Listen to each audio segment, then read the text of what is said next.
Yo guys, what is up? Max for Diablo 4 video, and today we're going over my updated StormRipper build. Now this is StormRipper 2.0, and when I made the first version, I didn't have flicker steps. That hadn't dropped for me. I hadn't seen a Tibalt's Will yet, or what it could do. I hadn't tested with Xfall's Corroded Signet. I didn't have my glyphs leveled. I have now min-maxed this build over the past 2 days so that our Stormclaw basic attacks are hitting for 1.4 million damage. I've done a ton of testing with the new ring that just got added. I've done a ton of testing with Xfall's Corroded Signet. Right now, showing on screen is I've now done over 1,600 tests that I've recorded in a Google Sheet of seeing if I could get Xfalls to realistically proc for the build, because originally I thought it was going to be really good, and then I was seeing that it wasn't procking at all. The clip that's showing right now is a 60-second test where I was using my normal setup, and I got 1 Xfalls to proc. 1 proc over 60 seconds with like 200% attack speed. That's horrible. And then I changed one thing on the build, something that I didn't think of, and I changed it, and now I was getting 15 Xfall procs over the same duration with 1 change. Showing on screen is my like Google Sheet. I've like blocked out like what I changed, but you can see some of my tests and trying to get it, and I've more than tripled the amount of Xfall procs that I can realistically get. And I just want to go over everything that you need to know about this build. There's going to be a ton of information, so I really encourage you to watch this video before just diving right into the written guide, because I will not be able to put all of this into words as well as I can explain it in a video. So I really hope you guys enjoy the guide. Let's get right into it. So the very first thing I want to talk about is Xfalls. Now I'm going to start attacking these target dummies here, and I want you to count the amount of Xfalls that procs. It's going to be a green explosion. I'll count it with you. So far, we still haven't had a single proc of this item. Still none. There's our first one. Our first one. I have as much lucky hit chance as I could possibly get right now. Okay. Now I'm going to change one thing, and we're going to do this again. All right, I've changed one thing. Now let's count the Xfall procs. There's 1. There's 2. There's 3, 4, 5, 6. You get the point. This item is now proccing like crazy, and that's great because the Xfalls does a ton of damage. In fact, this is hitting over 1 million damage on this build right now, which is awesome because we're not scaling that much poison damage. However, one of the things that like a Stormclaw build doesn't have is those big beefy hits. It's kind of this like fast damage that does a lot of little hits but doesn't have that big hit to like instantly delete elites in Nightmare 100s, and with this setup it does. So now let's talk about why is Xfalls proccing so much on one tweak of an item. The key to all of this is actually the Tempest Roar. Now I don't know why I didn't think of this sooner, but the Tempest Roar makes our storm skills into werewolf skills. Originally, I think I was using the Godslayer crown on this build, and the Godslayer is horrible with Xfalls. It may sound good because you're going to group enemies up. However, what's hitting a lot of enemies with this build is Storm Strike. Storm Strike bounces between enemies. That's why you see all of these. Like, I'm just going to hit the guy in the middle here. See all that lightning damage? It's hitting all of them. They're not that close packed. They're relatively close to each other, but they're not that close packed. Storm Strike is hitting everyone, and that's why it's so important to wear the Tempest. When we put the Tempest with this build and we pair that with Xfalls, then all of a sudden, Storm Strike is a werewolf skill. It being a werewolf skill then means that it can apply Toxic Claws, and then all of a sudden, everything that we're hitting is getting crit with Toxic Claws, which is proccing Xfalls. And Shaco, Godslayer, whatever you try, if you're going to use the Xfalls on this ring, on this build, which is a ton of extra damage, it is throwing to not use a Tempest Roar. That is the most important piece to make use of this ring. And I'll be talking more about this ring in depth because it's actually like garbage for bossing, like just straight bossing. It just doesn't really proc on single targets. But when you can give yourself a ton of chances with basic skills with something like a Tempest Roar, that's when you can really start to get good use of this item. Now, if we're not using a Godslayer crown, we need a way to group enemies. And with that, I'm using the Inexorable Will. I made a video on this ring, and I showed off my build like 2 days ago that I was rocking. And I really, really like this ring. I really, really do. It is bad for like 99% of Druid builds. I do not recommend this ring on 99% of Druid builds. However, for Stormclaw, this is a godsend. Stormclaw's weakest part of the build is its clear speed because you have to go from enemy to enemy. This not only allows us to group up enemies constantly when paired with the Flicker Step, but it also gives us more clear speed, and it allows us to use Debilitating Roar way more effectively. On this build, I'm now using Debilitating Roar. Debilitating Roar allows you to make enemies deal 70% less damage for 4 seconds. When we're pulling in enemies on Nightmare 100, we're going to want all that survivability. One of the big issues with Debilitating Roar is you use it, and then you walk over to the next screen of enemies, and they didn't get hit by Debilitating Roar, and then they're doing a ton of damage. Now, this ring pulls enemies from off-screen. It works really well in Nightmare dungeons. In open world, like Helltide, it doesn't work that well, but I'm going to be honest, like, you don't really need this for, like, Helltides, but we get to pull enemies from screens away, Debilitating Roar all of them, proc all of them with X-Falls, and make sure that none of them are dealing any damage to us, and you can just walk through Nightmare 100s. In terms of my tier list that I put out like 2 days ago, this build is now tied with NATO. It still does not do as much single target damage as NATO. The NATO build is just unstoppable when it comes to bossing, in my opinion. This build doesn't do bossing quite as well as Tornado, which is fine because the amount of quality of life that this build is able to benefit from, its survivability, its now clear speed with this ring, puts it in the like first place tied spot with Tornado, in my opinion. And yeah, it's just so good. So let's get into the specifics. So to start us off on our helmet slot, we're using the Tempest Roar. If you don't have a Tempest Roar, the Godslayer is fine, or you can wear a helmet with like basic skill attack speed and the might aspect so that you can get 20% DR. I really love the Shaco on this build. If you have the Shaco, I think it's best in slot, and then you can just go raw damage. So when I'm using the Shaco, I don't use the X-Falls at all, and I use something like an Edgemaster's Ring with crit chance, damage to close, damage to distant. I gotta reroll this max life to lucky hit, but crit chance, close, distant, and lucky hit or with God Roll Ring with an Edgemasters, and then you just scale raw damage with a Harlequin, and the Inexorable Will is really good. I understand that a lot of you probably don't have the Harlequin, so for most of you, I'm going to be recommending, this is our Nightmare 100 setup, basically Inexorable Will, X-Falls, Corroded Signet, and Tempest Roar. This combo works really well together. On our chest piece, Mad Wolf's Glee is nice for Lilith, to give you some extra damage. This build just doesn't need it. I strongly recommend for like 99% of content, you just wear a damage reduction armor chest piece with Disobedience. Obviously for bossing, you can throw on that Mad Wolf's Glee to deal some more damage. It's really nice. However, I like 90% of the time that I'm playing this build, I'm just wearing this chest piece. It's got a lot of armor, it's got close, distant, and damage reduction while fortified. Obviously, I'd rather have like damage reduction from poisoned rather than damage reduction from distant, but this is a pretty god tier chest piece for me. Then we get to our glove slot. You're really looking for like basically exactly these gloves: attack speed, crit chance, lightning crit damage, and lucky hit chance.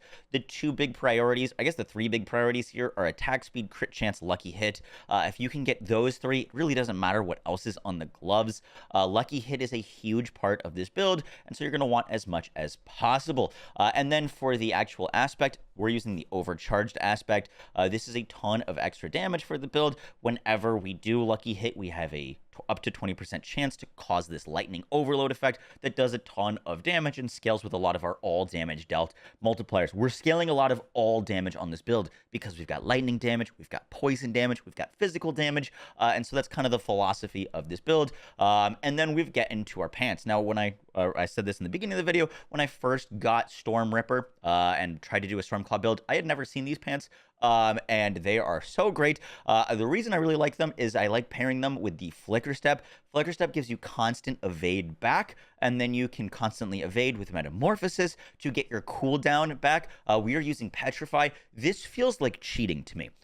It genuinely feels like cheating. You will use Petrify on a group of elites, and you can use it again on the same group of elites. Now, I messed around. I'm currently not using it, but if you want to have like a really fun time on this build, I don't think it's the most optimal, but if you want to have a really good time on the build, use Overload plus Calm Before the Storm, where your nature magic skills have a 10% chance to reduce the cooldown of your ultimate. You can Petrify all the enemies will get pulled. Then you dash through them. You'll reset your cooldown, and then as you start basic attacking into them, you're using like 2 nature magic skills, and your cooldown will just get instantly reset. It is a ton of fun to use Calm Before the Storm. I don't think it's it's not really needed. It's honestly a bit overkill, but it is so much fun. And the Petrified not only adds a ton of damage to the build, but it also adds a ton of survivability. This is going to stun enemies for 4 seconds, and it's on like a 5-6 second cooldown, realistically. And so you just have enemies stunned constantly, which is really, really great. It actually adds a ton of survivability, even though we do lose some survivability by putting Flicker Steps on because they don't have any resistance rolls. We are actually sitting really well on our resistances right now. I'm at like basically capped on everything, and I'll show you how I did that in a second while using the Flicker Steps. And then lastly, we get to our Crone Staff. Now, the big things you're looking for on your Crone Staff is a high damage to close. We'll talk about that when we get to our Paragon board. High ranks of Claw. High percentage of the like Claw is now a storm skill and deals more normal damage. And then also we're swapping from the basic skill damage gems to emeralds, which are going to give us more crit damage to vulnerable enemies. Remember that the philosophy of this build is we're doing a lot of all damage scaling increases, and we are not going to be scaling the Inexorable Will, and we're not going to be scaling Exhal's Corroded Signet, and we're not going to be scaling Overload if we're using the basic attack damage. So that's why we're going for these vulnerable gems. For our amulet slot, you're looking for +3 ranks of Envenom, cooldown, damage reduction, and movement speed. I keep getting comments on my videos calling me an idiot for thinking that Envenom is multiplicative. I do see the plus there. Trust me, I see it. However, it is still multiplicative. It's been multiplicative for a really long time, even when they changed it to be a plus sign. I don't know why this hasn't gotten addressed. You are totally in your right to thinking that this would be additive, just so that we can like set the record straight. I'm going to do a quick test. I'm wearing a Tempest Roar. We're going to poison everything with Poison Creeper. Tempest Roar is going to make my Hurricane a werewolf skill. So when it does crit, it's going to proc Toxic Claws. This just means that everything's going to be poisoned, and we want all of these crits to make sure that they're testing with Envenom. So Poison Creeper, and then we're going to do this. There we're getting a 9,000 as our highest hit. There was a 10,000, as our highest hit so far. So 10,000 damage was our high hit with Envenom. Now we're going to take this off. So 10,000 divided by 1.3 is about 7.69. We'll probably round that up to 8. 8 times like 1.3 is 10.4. So we're looking for like a high 7, low 8 as our number without Envenom on as our highest hit. Let's proc that and then do there's a 6, there's a 7.6, 7.9. Are we going to get an 8? No. And that therefore proves just off our numbers that like 10 divided by 1.3 was 7.69. That was just about exactly what we hit. And therefore Envenom is multiplicative. Trust me. I've been testing a lot. So yeah, Envenom is the best in slot on the amulet.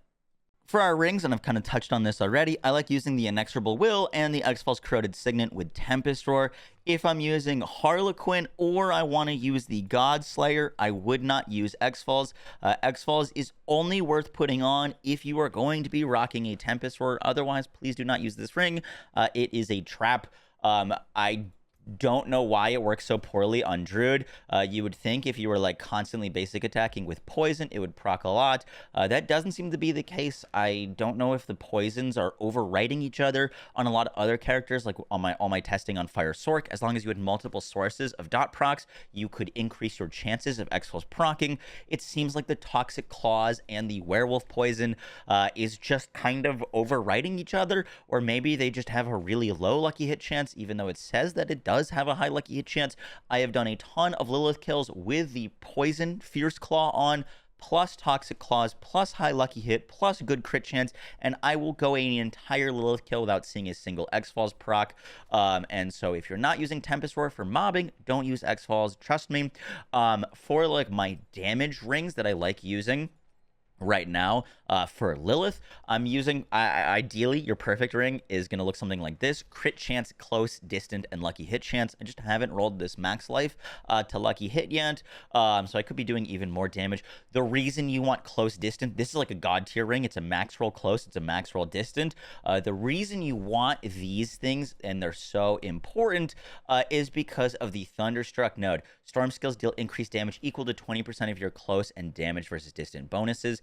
This allows us to stack up a massive damage multiplier for all of our skills. Remember that whenever we put on the Crone Staff, Claw is now a storm skill, and obviously our Storm Strike is also a storm skill, so this is a massive multiplier for both of them. The aspects that I like using for bossing are the Edge Masters aspects and the Circle of Elements.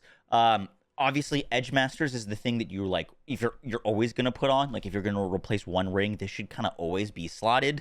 So, for example, you could use, like, Inexorable Will plus Edge Masters. But for, like, just some sheer raw damage, this is actually really nice. The Elemental Ring, it increases your damage of a certain type for 7 seconds. This is a 30% multiplier to our lightning damage, which is going to be the majority of our damage whenever we're doing boss killing, especially if we're not wearing X-Falls. So you wear an all damage dealt for all of your skills and a 30% multiplier to your lightning damage, and you basically just wait the seconds. Like most bosses, you can kill in under 7 seconds, so that you can do as much damage during this rotation, and I really, really like that. For our Spirit Boons, I've got Wariness on, 10% reduced damage from elites, Scythe Talons for more crit chance, Iron Feather for more max life, and Overload. I swap Iron Feather out between Iron Feather and swooping attacks. I like the extra life for Nightmare Dungeons. However, the attack speed is obviously best in slot for any time of like damage or like bossing that you're trying to do. And the reason that I would prioritize Scythe Talons over swooping attacks is because when we're wearing both of these rings, we're not actually grabbing any crit chance. And so having that crit chance from your Spirit Boons is absolutely vital. So this never moves, but you can swap off like Iron Feather for the more max life. And then obviously, if you're not using X-Falls, you do get a lot of quality of life by adding like a crit chance close distant kind of ring to bump up your crit chance even more. For our skill tree, we're using Storm Strike, and Storm Strike makes enemies vulnerable. We've got Claw. With Claw has a 15% chance to attack twice. The reason that this is better than Fierce Claw is because the poisoning that we're going to be applying, a lot of it, if we're wearing Tempest, is going to actually be from Storm Strike, hitting a ton of enemies. This poisoning doesn't matter, and if Wild Claw makes Claw hit twice, then Storm Strike hits twice. So this is just the better option of the two. We got Predatory Instinct for more close crit chance, Digitrate Gade. I can never say this right. It just gives us more movement speed, which will be always active. Ancestral Fortitude is a must-have. We need those extra resistances. Vigilance for more defense. I'm using Bulwark. With Bulwark, it gives me Fortify, and it makes us unstoppable. This is our big source of unstoppable, besides our dash, so that's just nice to have, and this is going to give us some extra survivability in those high nightmares. You could use Cyclone Armor for the like passive, but I just don't like clicking Cyclone Armor because it pushes enemies away. And obviously for bossing, Blood Howl gives us more attack speed. However, when we're pulling an entire Nightmare 100 on top of ourselves, you really do want Debilitating Roar. It's just going to make your life so much easier because all of the crap that those enemies can throw at you is just not going to hurt you when you Debilitating Roar after you pull everything in. So that's why I'm rocking Debilitating. Poison Creeper, massive for the 20% increased crit chance. We desperately need this. We need all the crit that we can get on this build, so vitally important. Then we're coming down to here. We're using Electric Shock. Whenever we're dealing lightning damage, we have a chance to immobilize enemies. If the target is already immobilized, aka Poison Creeper, we're going to be dealing 21% multiplicative lightning damage to them. That's really great there. Hurricane gives us more damage reduction, vital as well. Envenom, as we already talked about, multiplicative, 1 rank into Toxic Claws so that our Storm Strike poisons things. We're using Petrify. We don't need the Spirit from Petrify. Both of our skills are nature magic skills, so Defiance is going to give us 12% more damage to elites. And then we've got Quick Shift. This is not really for damage, but we're mainly just getting down to heightened senses. We are transforming into a werebear quite often, and we're constantly transforming into a werewolf. This is just going to give us even more DR to those elites, which is really nice. And lastly, for ultimate, we're using Earthsign Strength. Remember that we're doing a lot of all damage scaling, scaling of the X-Falls, scaling of the Overload, scaling of all of that lightning damage, and Earthsign Strength is just going to do the best job of that. Guarded that you have good crit chance. When I used Earth and Might originally, I didn't really have any gear with crit chance on it because I was still like leveling. So Earth and Might, I still recommend when you're early and you don't have good gear. However, Earth Sign Strength is just more damage once you can get that decent crit chance, so that's why we're using Earth Sign Strength. For our vampiric powers, we're using Metamorphosis. This is going to give us our Unstop and our Dash. This paired with the Flicker Steps feels really, really great. We're using Ravenous, obviously, for the increased attack speed. Really important for this build. We have a ton of lucky hits, so Ravenous is constantly up. Moonrise, obviously, must have. It's going to give us even more attack speed and more damage with our basic skills and more movement speed, which feeds into Ravenous for even more movement speed. Sanguine Brace is an extra layer of survivability. We are fortifying with Debilitating Roar, and we are fortifying with Earthen Bulwark, so whenever we're using those, we're also going to be getting increased crit chance, and then if we have whenever we're killing enemies, we're also going to be building up Fortify, which is another layer of defense. And then lastly, I really like using Undying. Casting Skills heals you for 3%. We have like 200% attack speed on this build, and so every time that we click the claw button, you're just zooting our health all the way up. Build has a ton of survivability with Undying. Now for a Paragon board, I want to talk about one thing real quick, and that is why I'm not using Tracker. Tracker is an all damage dealt to poison enemies. That's great. However, it increases the poison effects, or our poison durations have a longer time. And I still need to do more testing on this. I've only tested now 200 basic attacks with Tracker, which in the grand scheme of things is a small test pool. But I was finding that X-Falls was proccing less with Tracker than it was proccing with it. And once again, I still need to do more testing, but I think the reason for this is because I'm constantly basic attacking, which is constantly applying poison, right? And every time that I'm applying poison, I'm getting a lucky hit, and that lucky hit is a poison dot over time. And so, for example, if I've got Poison Creeper, just for an example, Poison Creeper is a 36% lucky hit chance. That lucky hit chance is for 3 seconds, so it's like a 12% lucky hit chance per second. If I extend this to like 5 seconds, let's just say it's 5 seconds, and it's still 36% lucky hit chance, then I'm going below 12% lucky hit per second. So I'm actually hurting my lucky hit chance by increasing the duration. It's not saying that I'm increasing my lucky hit chance, it's just increasing the damage or the duration of the poison. And once again, I still do need to do more testing on this. I'd love for you guys to help me with that. But I'm not using the Tracker glyph because I think it has a negative impact on the actual procs of the X-Falls. If you're not going to use X-Falls, then use Tracker. I think that'd be fine. However, I am going to be using the Fulminate glyph instead of Tracker because it's going to give us that increased lightning and a multiplier for healthy and injured. 80% of their life, 35% of their life, and a lot of the damage that we're dealing is lightning, so this isn't an all damage multiplier, but I found my Stormclaws were hitting harder with it than when I was using Tracker, so that is why I'm using Fulminate. For the rest of the glyphs that we're using, I'm using Spirit, more crit damage, crit multiplier, Territorial, DR plus damage increase, Werewolf, all damage dealt plus another DR, Fang and Claw, all damage dealt to close. Keeper is for our resistances. I'm only using these for my resistances, which I'll talk about in a second, and then Fulminate. And what I mean by my resistances is right now the meta on Druid is wearing a lot of uniques, right? I got the Tempest Roar, I got Tibalt, I got Flicker Step, I got Crone. A lot of these things I can't get resistances on, but I'm currently sitting at 70%, 68%. If I upgraded this ring probably one more time, I could get, because this is all res, I could probably get this to 70%. But the reason that I'm using Keeper in the very first board is because it gives us 110% bonus to all rare nodes within range, and one of those rare nodes is Resolve, which gives us all res.